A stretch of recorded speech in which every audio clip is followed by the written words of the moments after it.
راوی ہے اور پہنچتا ہے آپ کے نوے امام کے پاس، اور نوے امام کی بارگاہ میں آ کے کہنے لگا مولا کبھی کبھی میرا دل چاہتا ہے کہ میں آپ کی اور آپ کے والد کی طرف سے طواف کیا کروں۔ لوگ مجھے کہتے ہیں ان الاوصیاء لا یطاف عنہم، کہ اوصیاء کی طرف سے طواف نہیں کیا جا سکتا۔ تم کہاں اور امام کہاں؟ تمہاری اتنی بساط کہاں؟ تمہاری اتنی حیثیت کہاں کہ تم ائمہ کی طرف سے کوئی عمل انجام دو؟ تو مولا آپ بتائیے، آپ سے پوچھنے آیا ہوں۔ مولا میں لوگوں سے نہیں پوچھ رہا، آپ سے پوچھنے آیا ہوں۔ آپ بتائیے کہ آپ کی طرف سے طواف کیا جا سکتا ہے؟ تو اب امام نے کہا بالکل تم ہماری طرف سے طواف کر سکتے ہو، یہ عمل جائز ہے۔ راوی یہ سن کے گیا اور 3 سال بعد لوٹ کے آیا، کہنے لگا سرکار آپ سے اجازت لے کر گیا تھا کہ آپ کے اور آپ کے والد امام رضا کی طرف سے طواف کیا کرو، تو میں نے حسب منشا آپ کے اور آپ کے والد کی طرف سے خوب طواف کیا۔ پھر ایک دن میرے دل میں خیال آیا اور میں نے اس خیال پہ عمل کرنا شروع کیا۔ میں نے ایک روز آپ کے جد رسول خدا کی طرف سے طواف کیا، اگلے روز امیر المومنین کی طرف سے کیا، اگلے روز امام حسن کی طرف سے کیا، اس کے اگلے روز امام حسین کی طرف سے طواف ہوا، اس کے اگلے روز امام زین العابدین کی طرف سے طواف کیا،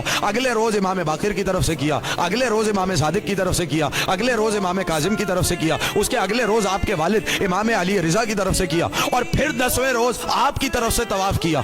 تو یہ بتائیے میرا یہ عمل کیسا ہے؟ خدا کی قسم توجہ۔ تو امام نے مسکرا کے کہا اس کا مطلب یہ ہے کہ تو اس دین اور ولایت پر ہے جس کے علاوہ خدا کسی دین کو قبول نہیں کرتا ہے۔ پھر مسکرایا، کہنے لگا مولا ربما اطف ان امک فاطمہ وربما لم اطف، کہ مولا کبھی کبھی آپ کی جدہ فاطمہ کی طرف سے بھی طواف کرتا ہوں اور کبھی نہیں کرتا۔ توجہ، جب اس نے پوچھا تھا مولا آپ کی طرف سے طواف کروں، امام نے کہا عمل جائز ہے، امامت خاموش ہو گئی۔ جیسے ہی اس نے کہا نا کہ میں کبھی کبھی آپ کی جدہ کی طرف سے طواف کرتا ہوں اور کبھی نہیں کرتا، تو ایک مرتبہ لسان عصمت سے، نہیں میں جملہ بدلتا ہوں، آب وحی میں دھلی ہوئی زبان سے، تو امامت نے کہا استکثر من ھذا، کہ سنو ہماری جدہ کی طرف سے طواف کو بڑھاؤ۔ معصوم کہہ رہے فَإِنَّهُ أَفْضَلُ مَا أَنْتَ عَامِلُهُ، جتنے ابھی تک طواف کیے تھے وہ ایک طرف، ہماری جدہ کی طرف سے کیا جانے والا طواف ایک طرف۔ تو معصوم نے قاعدہ دے دیا